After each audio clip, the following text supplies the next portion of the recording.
Another very, very important reason why a lot of business fail in their first year is they do not hire the right people.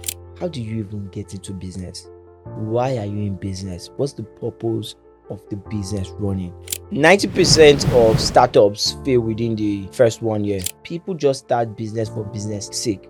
You see somebody selling rice, you guys start selling rice. Why? Hello, my name is Bright Okereke. I'm an entrepreneur of multi-billionaire business in Nigeria, and I'm going to teach you how you too can do that. Today, I'm going to be teaching you how to avoid these mistakes and highlighting them so you make sure that your business lasts for a very, very long time and makes you the big money you started the business for. This particular reason is why business failed in the first year. Still the same reason why business will fail in the second year. Still, even 100-year-old business, if they fail tomorrow, it's mostly because they hire the wrong people. The first point I brought you was you, because you're the first person involved in the business. Now, when you start, who are the other people involved in the business? Now, most people, it's either they don't hire at all, they try to do everything themselves, which is something that even me sometimes I struggle with it at the beginning, and from time to time I have to understand how to hire people. So you need to understand that first, business is not about 100% you. If you want to do just a mom and pop kind of thing, you just want to be selling fish outside your compound, that might work. But even that fish you are selling outside your compound, do you know what will make you make more money? You can have another person sell outside another compound. Before you know, you have 10,000 locations selling fish outside the compound. And it's just the way you have to think as an entrepreneur. Whenever you are scaling, how do you get more? And this is where people come in. You have to hire the right people. See, there's a popular saying in management: get the right people on the bus before you even figure out where the bus is going. It's more important who is on the bus than where the bus is going. If you have the wrong people on the bus, doesn't matter how great where you are going to, it's going to be a terrible experience.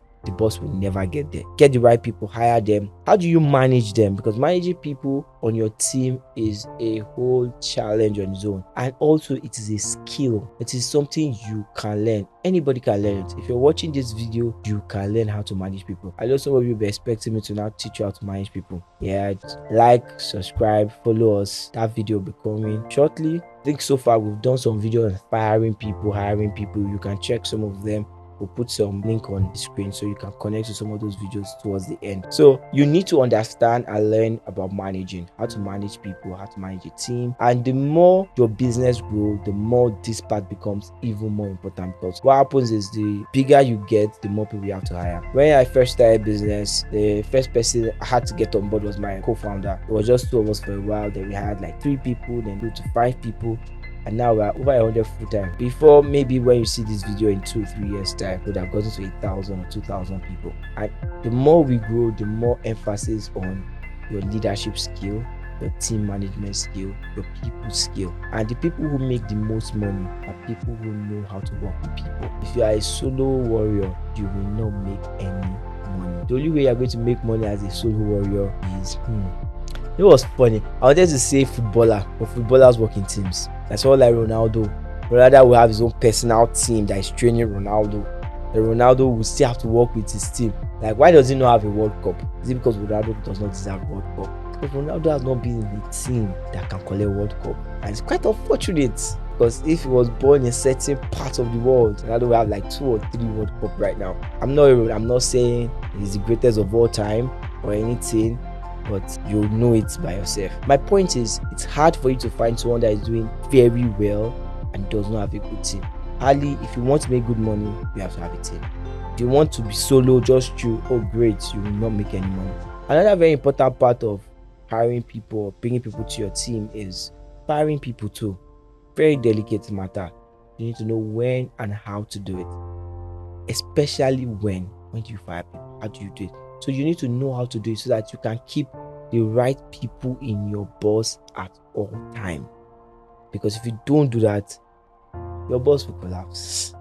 You reach front, somebody has removed steering, and you are now asking who removed steering, and you are shouting at everybody. The person that removed steering will now come down. You're also interested about business and hiring is when the boss finally break down, everybody will come down. Everybody will come down and leave the boss. Do you know who will still be in the boss?